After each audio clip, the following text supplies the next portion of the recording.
ఆదిలాబాద్ జిల్లాలో పత్తి రైతులు నిరసనకు దిగారు. రోడ్డుపై బైఠాయించి రైతులు ధర్నా చేశారు. సమస్యలను పరిష్కరించాలని అఖిలపక్ష రైతు సంఘం ఇచ్చిన పిలుపు మేరకు రైతులు స్వచ్ఛందంగా తరలివచ్చారు. ఉదయం నుంచి ఏకధాటిగా సాగిన రైతుల ఆందోళన కారణంగా రహదారిపై కిలోమీటర్ల పొడవునా వాహనాలు ఎక్కడికక్కడ నిలిచిపోయాయి. దాదాపు 300 మంది పోలీసులతో బందోబస్తు ఏర్పాటు చేయగా మాజీ మంత్రి జోగు రామన్న మద్దతు ప్రకటించి హాజరయ్యారు. స్లాట్ బుకింగ్ విధానం రద్దు చేయాలని డిమాండ్ చేస్తూ ఆందోళనకు దిగిన రైతు సంఘం నేతలతో మా ప్రతినిధి శ్రీనివాస్ మరింత సమాచారం అందిస్తారు. పత్తి రైతుల సమస్యలపై అఖిలపక్షం నిర్వహిస్తున్నటువంటి 44వ జాతీయ రహదారి దిగ్బంధన కార్యక్రమం విజయవంతంగా కొనసాగుతుంది. ఉదయం 6 గంటల నుంచి కూడా చాలా ప్రాంతాల నుంచి రైతులంతా కూడా వచ్చి ఆందోళనకు మద్దతు ఇస్తున్న పరిస్థితి. అఖిలపక్షం మాత్రం చేపడుతున్న ఈ ఆందోళనకు సంబంధించి మనతో మాట్లాడేందుకు అఖిలపక్ష నేతలు, రైతు సంఘ నేతలు ఏం డిమాండ్ చేస్తున్నారు, ఇవాళ ఈ కార్యక్రమం ఎందుకు తీసుకున్నారు మీరు?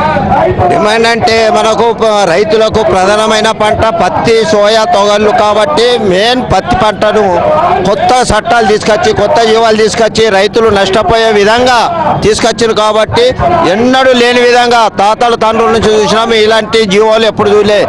13 కుంటలు సీసాయి కొన్నదాన్ని 7 కుంటలు తీసుకొచ్చింది.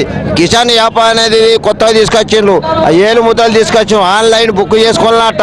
ఆ ఆన్లైన్ బుక్ చేసినాడు ట్రాక్టర్ దొరుకుతుందా, లేబర్ దొరుకుతారా, మరి అది ఏడ సాధ్యమవుతుంది? ఇవన్నీ చట్టం తీసుకొచ్చిండ్రు. రైతాంగాన్ని నష్టం చేసడానికి, రైతులు ఆత్మహత్యలు చేయడానికి, ఈ రైతుల మీద ఎలాంటి ప్రేమ లేదు గవర్నమెంట్లకు. ఇక్కడ సెంటర్ కానీ, ఇక్కడ కేంద్రం కానీ, ముఖ్యమైన కేంద్ర గవర్నమెంట్కు మేము ఒక్కటే సూచన చెప్తున్నాం. రైతాంగ తరపు నుంచి మీరు రైతులను ఆదుకోవాలనుకుంటే ఈ యాప్లన్నీ తీసి, కొత్త జీవాలను తీసి పాత పద్ధతుల కొనాలని మేము కోరుకుంటున్నాం. మీరు చెప్పండి, చాలా ప్రాంతాల నుంచి రైతుల్ని రాకుండా కూడా అడ్డుకున్నారు అంటున్నారు, ఏమంటారు?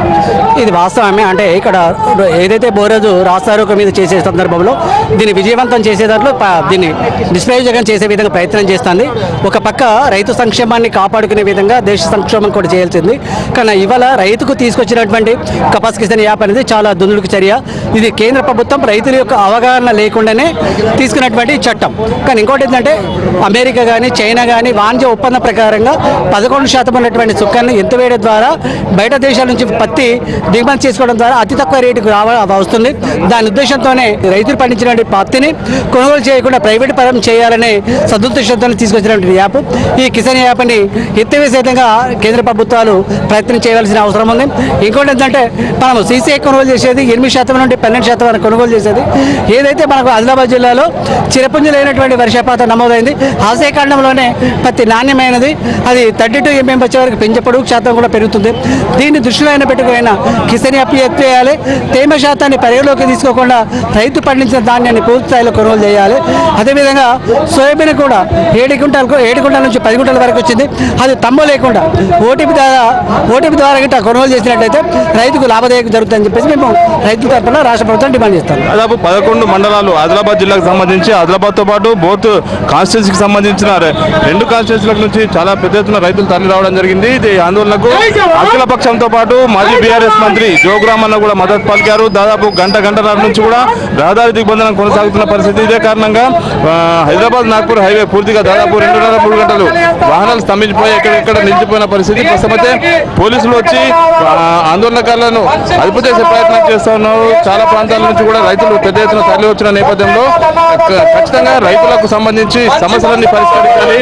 స్లాట్ బుకింగ్ కు సంబంధించిన దానిపై కూడా నిషేధం విధించాలి, ఎత్తివేయాలని చెప్తున్నారు. అదేవిధంగా 13 కుంటలున్న పత్తి 7 కుంటలకు పరిమితం చేయడం ఎకరాకు, ఇది కూడా మినహాయింపు ఇవ్వాలి. ఖచ్చితంగా 13 కుంటాలు కొనుగోలు జరిగే విధంగా చర్యలు తీసుకోవాలి.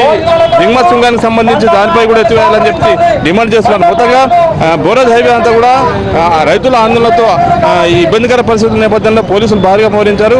ప్రస్తుతం అయితే ఆందోళనకారులను సంధానించే ప్రయత్నం చేస్తున్నారు. దాదాపు 3 నుంచి 4 గంటలుగా ఈ ప్రాంతాల్లో వాహనాల రాకపోకలను నిలిచిపోయినట్లుగా చెప్పుకోవచ్చు. సాయంత్రం వరకు కూడా ఆందోళన కొనసాగిస్తామని చెప్పి రైతు సంఘ నేతలు పేర్కొన్న పరిస్థితి. Srinivas, HN TV, Adilabad.